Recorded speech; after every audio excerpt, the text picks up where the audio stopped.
friends, welcome back to Tips and Tips by Neha and Nihal.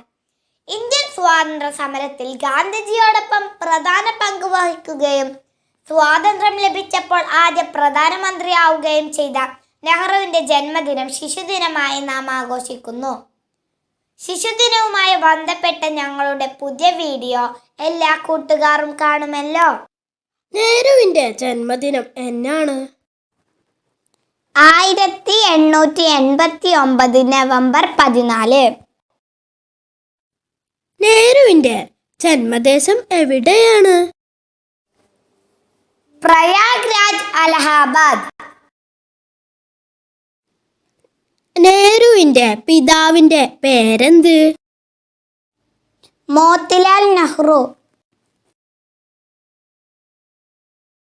നെഹ്റുവിൻ്റെ മാതാവിൻ്റെ പേരെന്ത്? സ്വരൂപ് റാണി. നെഹ്റുവിൻ്റെ ഭാര്യയുടെ പേരെന്ത്? കമല കൗൾ. നെഹ്റുവിൻ്റെ മകളുടെ പേരെന്ത്? ഇന്ദിര പ്രിയദർശിനി. സ്വതന്ത്ര ഇന്ത്യയുടെ ആദ്യ പ്രധാനമന്ത്രി ആര്? ജവഹർലാൽ നെഹ്റു. ആധുനിക ഇന്ത്യയുടെ ശില്പി എന്നറിയപ്പെടുന്നത് ആര്? ജവഹർലാൽ നെഹ്റു. നെഹ്റു ബാരിസ്റ്റർ പഠനം പൂർത്തിയാക്കിയത് എവിടെ വച്ച്? ലണ്ടൻ. നെഹ്റു ഗാന്ധിജിയെ ആദ്യമായി കണ്ടുമുട്ടിയത് എപ്പോൾ? 1916 ലക്നൌവിലെ കോൺഗ്രസ് സമ്മേളനത്തിൽ. നെഹ്റു ആദ്യമായി ജയിലിൽ പോയ വർഷം? 1921. നെഹ്റുവും അച്ഛൻ മോത്തിലാൽ നെഹ്റുവും ചേർന്ന് ആരംഭിച്ച വാർത്താപത്രം? ഇൻഡിപെൻഡന്റ്. ആരുടെ ജന്മദിനമാണ് ഇന്ത്യയിൽ ശിശുദിനമായി ആചരിക്കുന്നത്? നെഹ്റുവിൻ്റെ.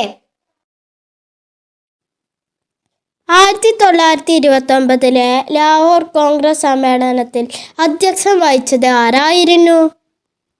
ജവഹർലാൽ നെഹ്റു. ഇന്ത്യയെ കണ്ടെത്തൽ ആരുടെ കൃതിയാണ്? ജവഹർലാൽ നെഹ്റു. നെഹ്റുവിൻ്റെ ആത്മകഥ ആർക്കാണ് സമർപ്പിച്ചിട്ടുള്ളത്? കമല നെഹ്റുവിന്. ഇന്ത്യൻ ഭരണഘടനയുടെ ആമുഖം തയ്യാറാക്കിയത് ആര്? ജവഹർലാൽ നെഹ്റു. ഇന്ത്യൻ ഭരണഘടനയുടെ ആത്മാവ് എന്നറിയപ്പെടുന്നത് എന്ത്? ഭരണഘടനയുടെ ആമുഖം. രാജ്യപുരോഗതിക്കായി പഞ്ചവത്സര പദ്ധതികൾ ആവിഷ്കരിച്ചത് ആര്? ജവഹർലാൽ നെഹ്റു. ഒന്നാം പഞ്ചവത്സര പദ്ധതി ആരംഭിച്ച വർഷം? 1951. 1938 നെഹ്റു ആരംഭിച്ച പത്രം? National Herald. നെഹ്റുവിന് ഭാരത് രത്ന അവാർഡ് ലഭിച്ച വർഷം? 1955. നെഹ്റുവിനെ കുട്ടികൾ വിളിച്ചിരുന്ന പേര്? ചാച്ചാജി. കേരള നിയമസഭയെ അഭിസംബോധന ചെയ്ത ആദ്യ പ്രധാനമന്ത്രി? ജവഹർലാൽ നെഹ്റു. ജവഹർലാൽ നെഹ്റു അന്തരിച്ചത് എന്നാണ്? 1964 May 27. Thank you all for watching our video. കൂട്ടുകാർക്ക് വീഡിയോ ഇഷ്ടമായെങ്കിൽ please like, share, subscribe and comment.